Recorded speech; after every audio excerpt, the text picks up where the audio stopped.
یہ سورۃ البقرہ کی آیت نمبر 191 ہے اور صفحہ نمبر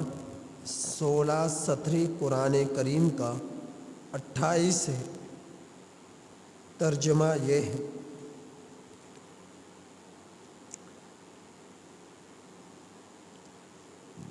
یسألونک، وہ لوگ آپ سے سوال کرتے ہیں۔ سوال کرنے والے حضرات صحابہ اکرام رضی اللہ تعالی علیہم اجمعین کی جماعت، اور جس سے سوال کیا جا رہا ہے وہ نبی کریم صلی اللہ علیہ وسلم کی ذات، اور جس کے متعلق سوال کیا جا رہا ہے وہ چاند ہے۔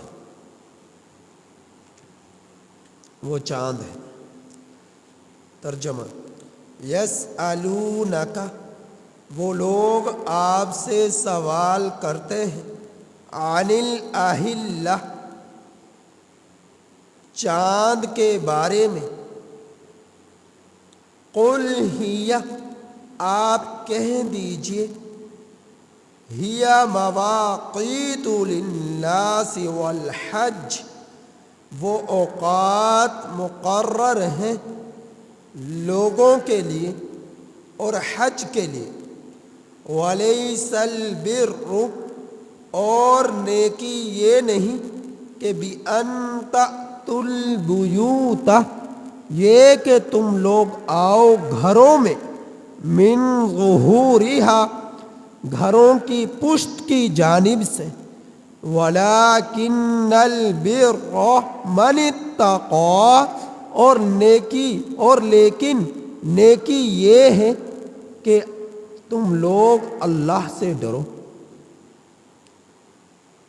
وَأْتُوا الْبُيُوتَ، اور تم لوگ آؤ گھروں میں، من ابوابہا، گھر کے سامنے سے، گھر کے دروازے سے، گھر کے دروازوں سے، وَاتَّقُوا اللَّهَ، اور ڈرو تم لوگ اللہ سے، لَعَلَّكُمْ تُفْلِحُونَ، تاکہ تم لوگ فلاح پا جاؤ، کامیاب ہو جاؤ، حقیقی فلاح حاصل کر لو۔ وَقَاتِلُوا، اور ڈرو تم لوگ، فی سبیل اللہ، اللہ کے راستے میں، اور لڑو تم لوگ، اور جہاد کرو تم لوگ، اور قتال کرو تم لوگ اللہ کے راستے میں، الذین، ان لوگوں سے، یقاتلونکم، جو تم سے قتال کریں، ولا تعتدوا، اور تم لوگ زیادتی نہ کرو، اور تم لوگ زیادتی نہ کرنا، ان اللہ، بے شک اللہ تعالی، لا يحب المعتدین، زیادتی کرنے والوں کو پسند نہیں کرتا۔ وَقْتُلُوهُمْ، اور تم لڑو ان لوگوں سے، اور تم لوگ قتال کرو ان لوگوں سے، اور تم لوگ جہاد کرو ان لوگوں سے، حیث ثقفتموہم، جہاں کہیں بھی تم لوگ ان لوگوں کو پاؤ، وَأَخْرِجُوهُم مِّنْ حَيْثُ أَخْرَجُوكُمْ، اور نکالو ان لوگوں کو ایسی جگہ سے جہاں سے ان لوگوں نے تم کو نکالا، یعنی مکہ المکرمہ۔ وَالْفِتْنَةُ أَشَدُّ مِنَ الْقَتْلِ، اور فتنہ قتل سے زیادہ سخت ہے۔ وَلَا تُقَاتِلُوهُمْ، اور تم لوگ نہ لڑو، نہ قتال کرو، نہ جہاد کرو ان لوگوں سے، عند المسجد الحرام، مسجد حرام کے پاس، حتی یقاتلوکم فیہ، یہاں تک کہ یہ لوگ تم لوگوں سے مسجد حرام میں قتال کریں، جہاد کریں، لڑیں۔ فَإِن قَاتَلُوكُمْ، پھر اگر وہ لوگ تمہیں قتل کرے، فَقْتُلُوهُمْ، پھر تم بھی ان لوگوں کو قتل کرو، كَذَلِكَ جَزَاءُ الْكَافِرِينَ، یہی سزا ہے کافروں کی۔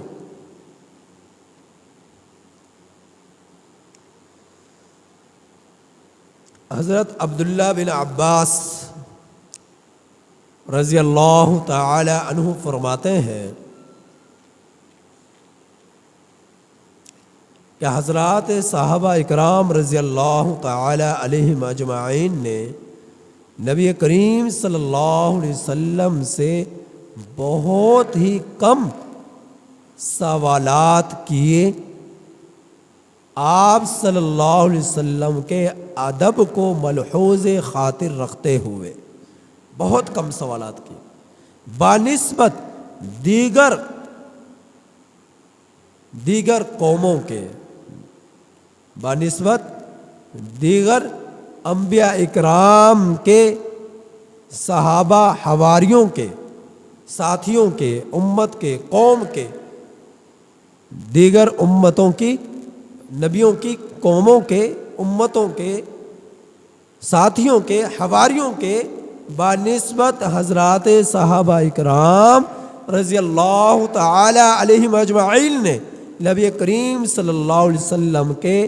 ادب کو مد نظر رکھتے ہوئے، آداب کا خیال کرتے ہوئے بہت کم سوالات کیے۔ قرآن کریم میں حضرات صحابہ اکرام رضی اللہ تعالی علیہم اجمعین سے کل 14 سوالات کا قرآن کریم میں ذکر ہوا، جو حضرات صحابہ اکرام رضی اللہ تعالی علیہم اجمعین نے نبی کریم صلی اللہ علیہ وسلم سے کیے۔ ان 14 سوالات میں سب سے پہلا سوال تو ابھی پیچھے آپ لوگ پڑھ چکے، جو گزرا کہ حضرات صحابہ اکرام نے نبی کریم صلی اللہ علیہ وسلم سے سوال کیا، آپ صلی اللہ علیہ وسلم سے کہ سورۃ البقرہ کی ایک سوال کا ذکر پیچھے گزرا، دوسرا سوال جو ہے یہیں پر، اور 6 سوال اور یعنی کہ مذکور ہیں جو سورۃ البقرہ کی اندر جو ہے۔ باقی 6 سوالات جو حضرات صحابہ اکرام رضی اللہ تعالی علیہم اجمعین نے جو کیے، وہ سورۃ البقرہ کے علاوہ پورے قرآن کریم میں مذکور ہیں، یعنی مختلف جگہوں پر پورے قرآن کریم میں مذکور ہیں۔ باقی جو ہے تقریباً 8 سے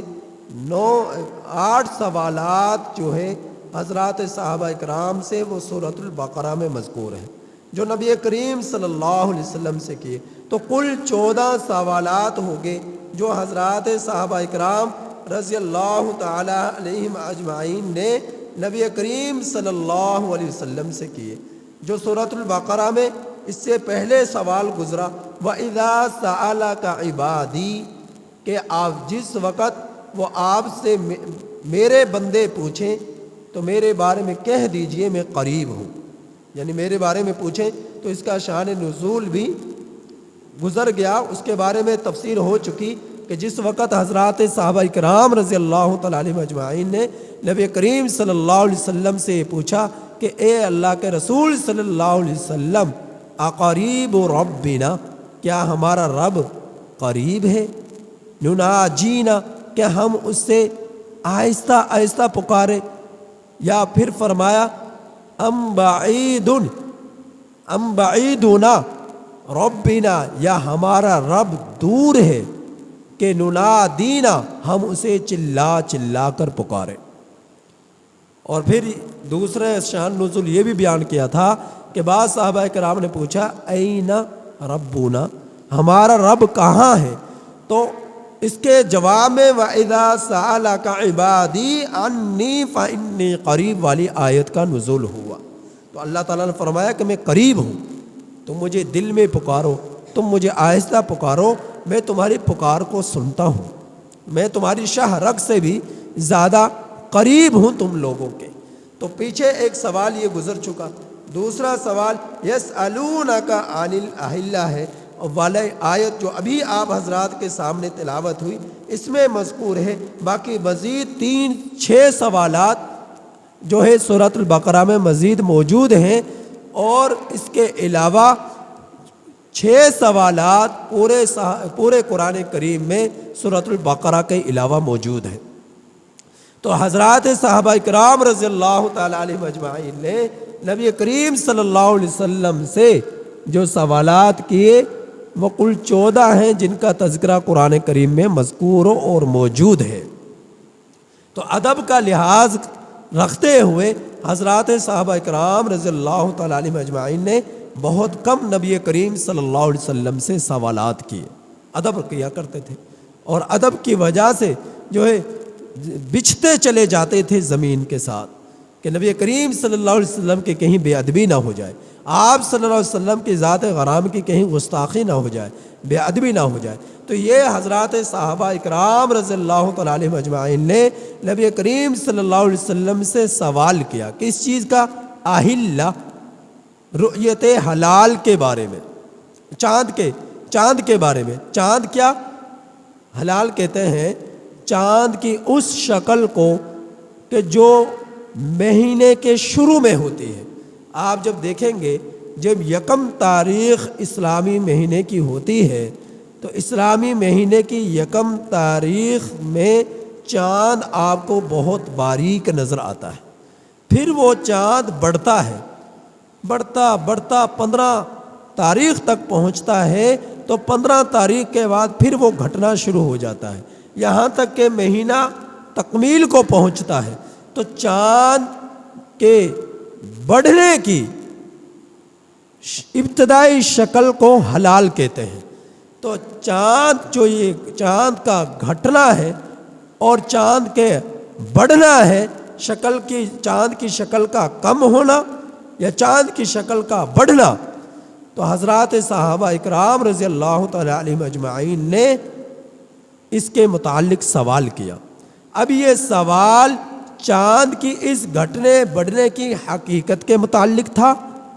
یا پھر اس گھٹنے بڑھنے کی حکمت اور مصلحت کے متعلق تھا؟ اگر تو ہم یہ کہیں کہ چاند کی حکمت اور مصلحت، چاند کے گھٹنے بڑھنے کی حکمت اور مصلحت کے متعلق یہ سوال تھا، تو پھر اس کا جواب قرآن کریم میں آ گیا کہ یہ جو ہے اس کا گھٹنے بڑھنے سے لوگوں کے لیے اوقات کا پتہ چلتا ہے،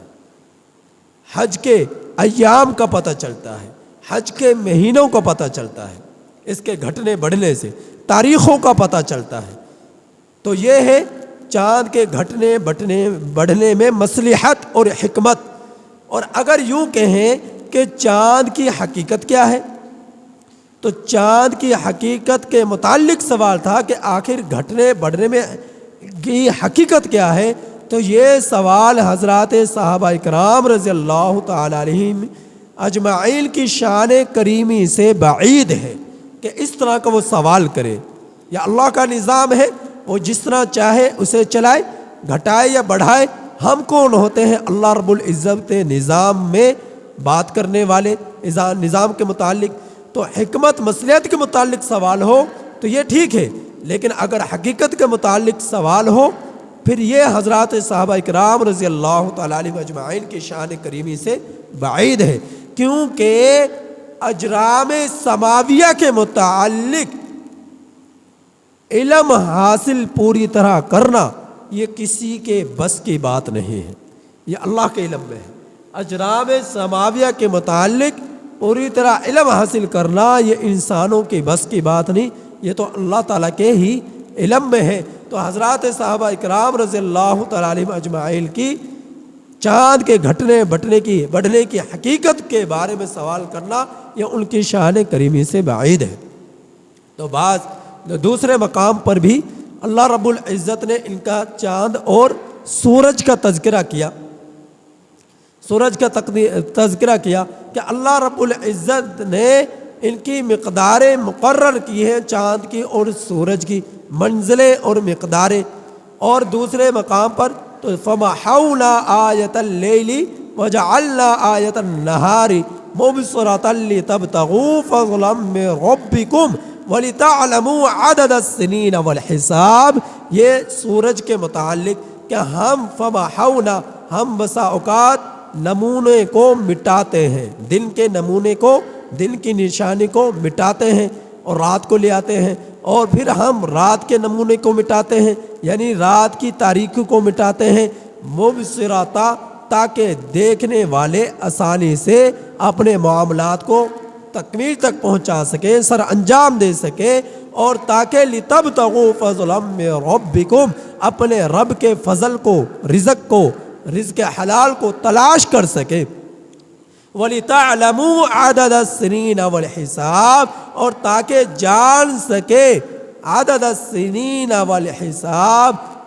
میں برسوں کی گنتی اور حساب کی گنتی، تاکہ معلوم کر سکے. تو یہ سورج سے متعلق. تو دین اسلام میں جتنے بھی احکامات عبادات ہیں زیادہ تر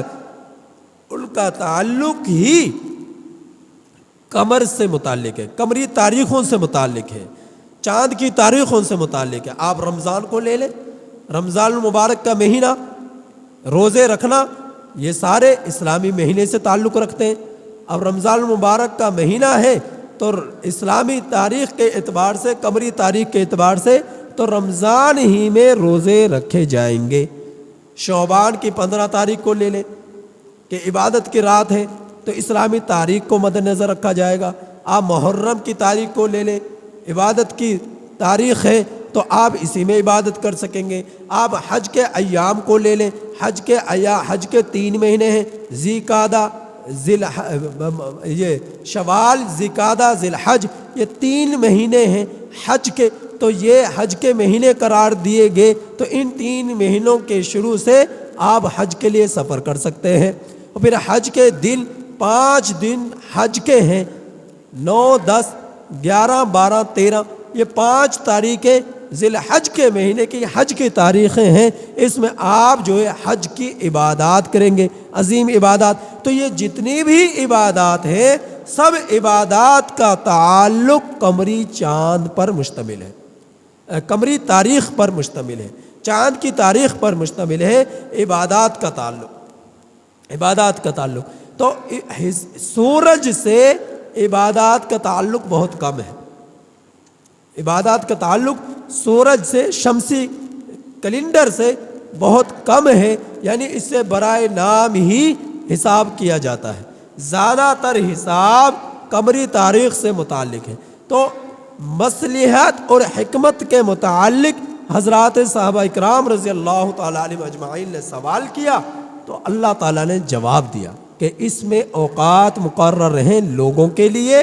اور حج کے لیے، حج کرنے والوں کے لیے، لوگوں کے لیے اوقات مقرر ہیں کہ کس تاریخ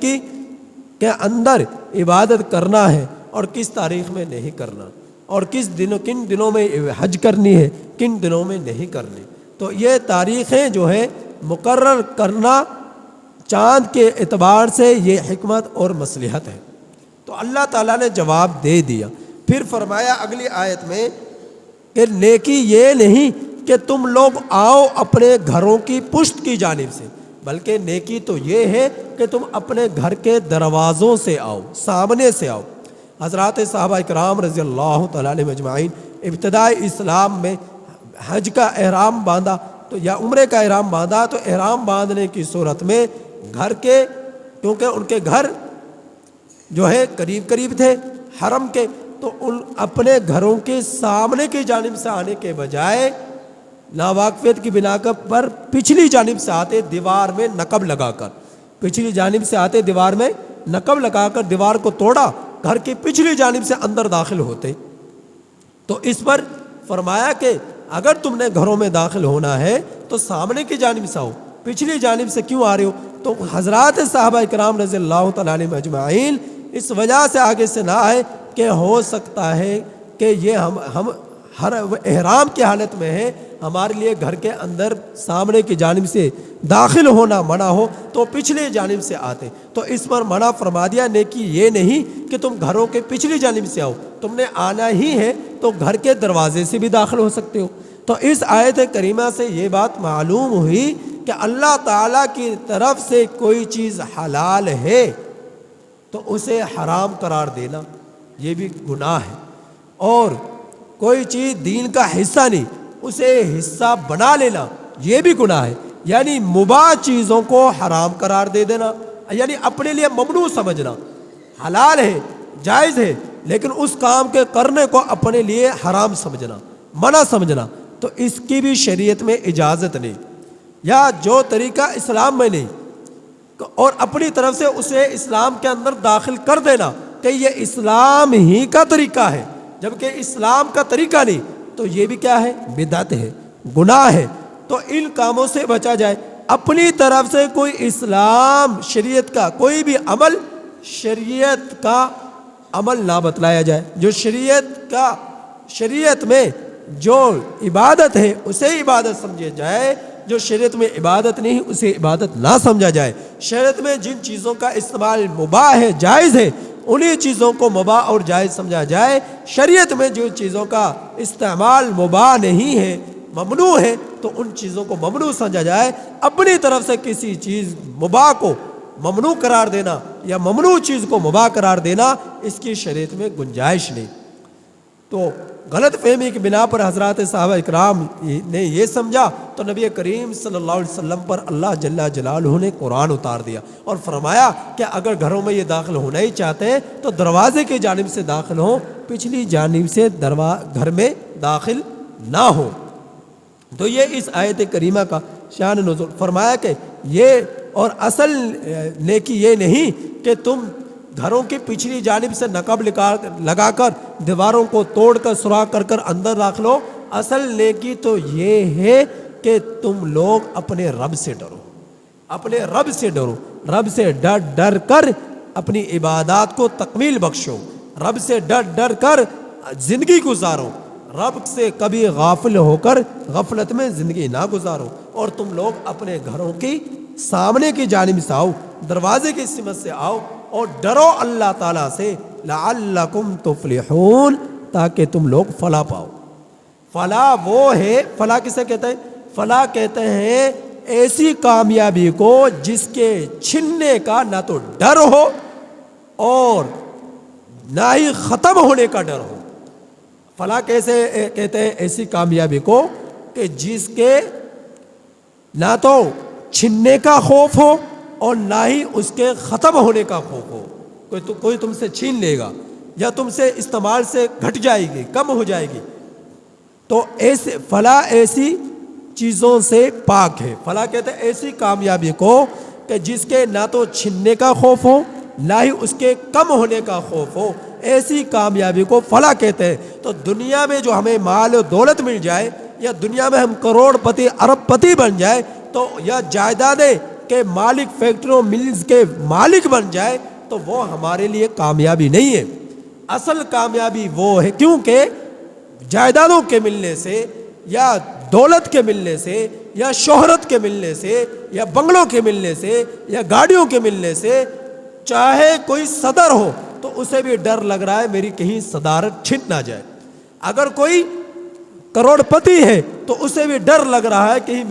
میرا کروڑ پتی ہونا مجھ سے چھن نہ جائے، اگر کوئی زمین جائیداد کا مالک ہے تو اسے بھی ڈر لگا ہوا ہے کہ کہیں یہ مجھ سے چھن نہ جائے، اور جو دنیا میں ملنا ہے وہ تو چھن کر ہی رہے گا،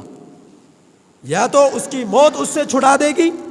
یا اس کی زندگی میں ہی ختم ہو جائے گا۔ تو یہ اس وجہ سے ہم دنیا کے مال اور ثروت و شہرت کو ملنے کے بعد یوں نہیں کہہ سکتے کہ ہمیں یہ کامیابی ہے، فلاح ہے۔ تو اصل فلاح وہ ہے جو موت کے بعد ملنے والی ہے،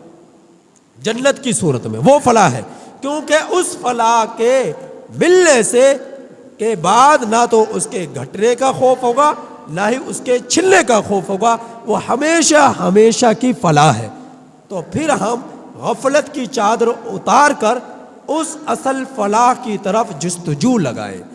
کوشش کریں کہ ہمارا رب ہمیں وہ فلاح دے دے جس کے نہ چھننے کا خوف، جس کے نہ گھٹنے کا خوف۔ تو اس وجہ سے اللہ تعالیٰ نے فرمایا وہ فلاح تمہیں کس طرح ملے گی؟ جب تم متقی ہو جاؤ گے، جب تم پرہیزگار ہو جاؤ گے، جب تم ڈر ڈر کر اپنے رب سے زندگی گزارو گے، تب جا کر وہ فلاح تمہیں ملے گی۔ اور اس فلاح کو حاصل کرنے کے لیے تمہارے پاس ایک جان ہے، ایک زندگی ہے، ایک موقع ہے۔ یہ زندگی چھینی، یہ جان نکلی اور یہ دنیا چھوٹی تو یہ موقع بھی تم سے ختم ہو جائے گا، پھر تمہیں دوبارہ کبھی یہ موقع نہیں ملے گا۔ لہذا اس زندگی کو غنیمت جانو۔ اگلی آیت کریمہ میں جہاد فی سبیل اللہ کا حکم ہے کہ لڑو تم اللہ کے راستے میں ان لوگوں سے جو تم سے لڑے۔ یہ اس آیت کریمہ کا نزول اس وقت ہوا کہ جس وقت نبی کریم صلی اللہ علیہ وسلم تقریباً 6 ہجری ذی قعدہ کا مہینہ 6 ہجری میں جب صلح حدیبیہ کے موقع پر نبی کریم صلی اللہ علیہ وسلم عمرہ کی غرض سے حضرات صحابہ اکرام رضی اللہ تعالیٰ عنہم اجمعین کے ساتھ تشریف لائے تو مشرکین مکہ نے، کافرین مکہ نے منع کر دیا کہ حج نہیں کرنا، عمر نہیں کرنا۔ تو طویل گفتگو ہے، مضمون ہے، تو اختصار کرتے ہوئے میں یہ کہتا ہوں بہت ساری شرائط کے بعد یہ تو طے ہو گیا کہ اس سال تو نہیں، اگلے سال آپ عمرہ کرنے کے لیے آ سکتے ہیں۔ تو 7 ہجری میں ذی قعدہ کا مہینہ ہی تھا، نبی کریم صلی اللہ علیہ وسلم عمرہ کی غرض سے تشریف لائے حضرات صحابہ اکرام رضی اللہ تعالیٰ عنہم اجمعین کے ساتھ،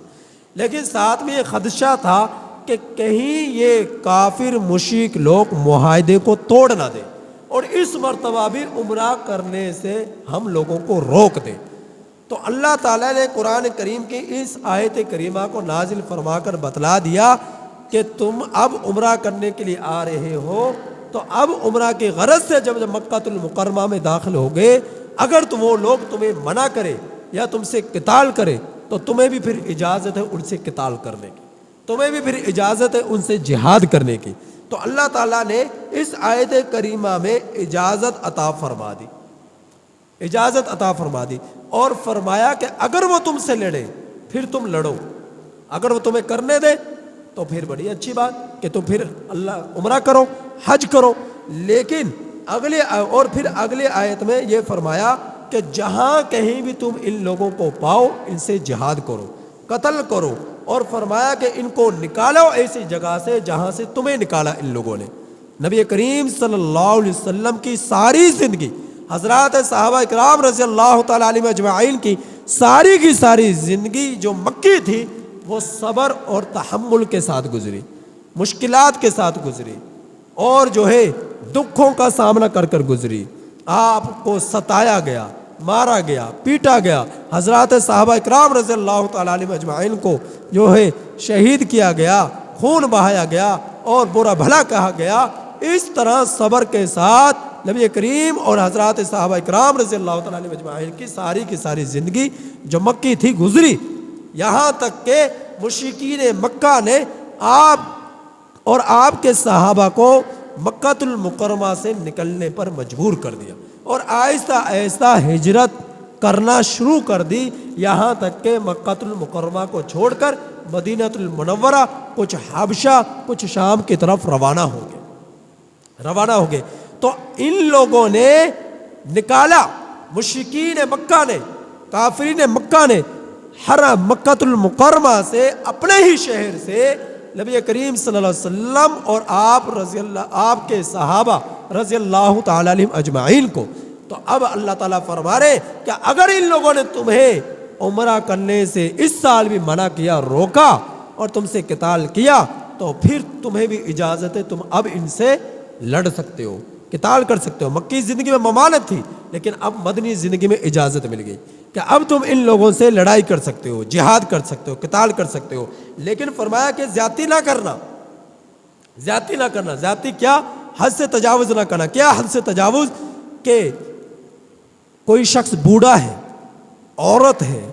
بچہ ہے، اپاہج ہے، لنگڑا ہے، یا تم سے قتال کرنے کے لیے کفار کی جماعت میں شریک ہو کر نہیں آیا تو تم ان سے قتال نہ کرنا، انہیں قتل نہ کرنا، اپاہج کا خیال کرنا، لنگڑے لولے کا خیال کرنا، اندھے کا خیال کرنا، اور بچوں کا خیال کرنا، بچیوں کا خیال کرنا، عورتوں کا خیال کرنا، بوڑھوں کا خیال کرنا، اور جو تمہارے خلاف ہتھیار نہ اٹھائے ان کا خیال کرنا، ان کو قتل کر کر اندھے کو اور اسی طرح پر لنگڑے کو، اپاہج کو، جو بوڑھے کو، عورت کو، بچے کو، بچی کو، وہ تمہارے خلاف ہتھیار نہ اٹھائے اور اس کے باوجود تم انہیں قتل کرو تو یہ تم حد سے بڑھ رہے ہو۔ تو فرمایا کہ ایسا نہیں کرنا، حد سے تجاوز نہیں کرنا، عورتوں کا خیال کرنا ہے، بوڑھوں کا خیال کرنا ہے، بچیوں کا خیال کرنا ہے، بچوں کا خیال کرنا ہے، اپاہج کا خیال کرنا ہے، لونگے لنگڑے کا خیال کرنا ہے، ان سب کا خیال کرنا ہے۔ ہاں اگر ان لوگوں میں سے تمہارے خلاف کوئی ہتھیار اٹھائے، چاہے وہ بوڑھا ہو چاہے وہ عورت ہو، کفار کے ساتھ ان کے جو ہے مدد کرے، ان کی جو ہے مدد کرے تمہارے خلاف لڑائی کرنے میں، یہ بوڑھے ہوں چاہے عورتیں ہوں چاہے بچے ہوں، پھر تم انہیں قتل کر سکتے ہو، اس کے بغیر تم انہیں قتل نہیں کر سکتے۔ اگر ایسا ہوا تو پھر تم حد سے آگے بڑھ گئے ہو۔ تو ساتھ میں اللہ جل جلالہ نے ان لوگوں کا خیال کیا، جس سے معلوم یہ ہوا کافر مشرک ہوں، یہودی ہوں، عیسائی ہوں، اللہ رب العزت نے مسلمانوں کو تو ان کے بھی حقوق دیے ہیں کہ ان کا بھی خیال کرو،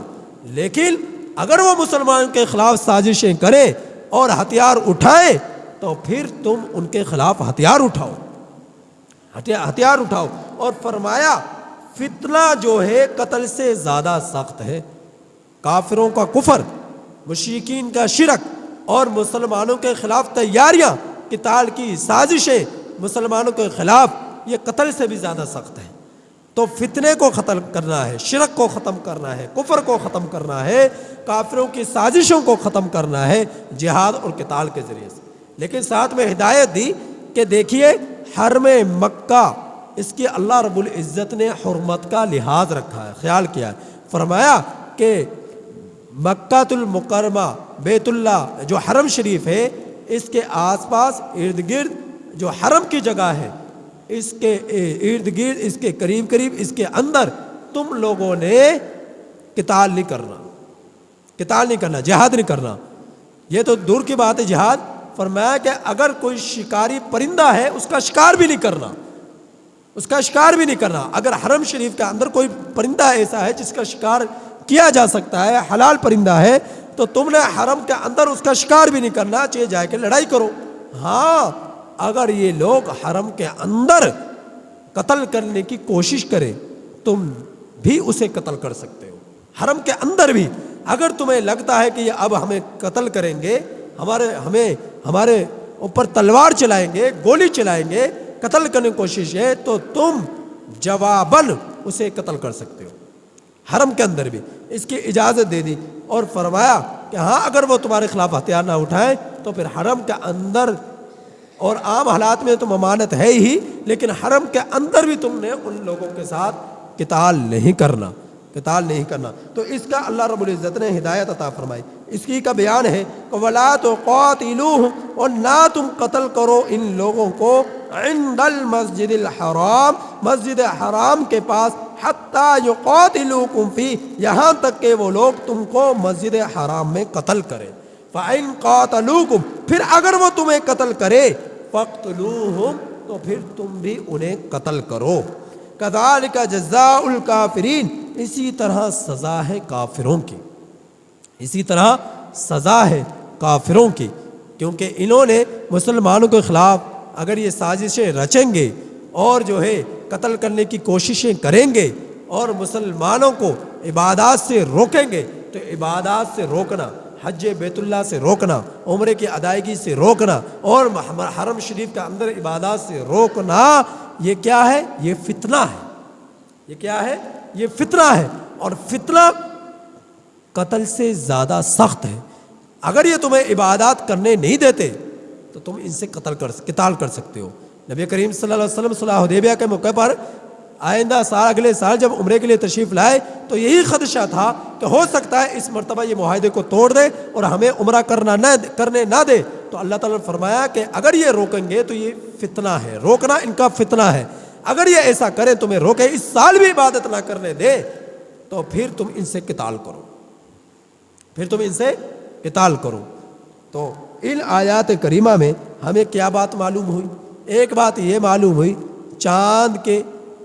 چاند کا گھٹنے بڑھنے کی حکمت اور مصلحت کا بیان ہوا، اور دوسرا یہ کہ کسی بھی شریعت کی مباح چیز کو حرام قرار دینا، ممنوع قرار دینا، یا شریعت میں کوئی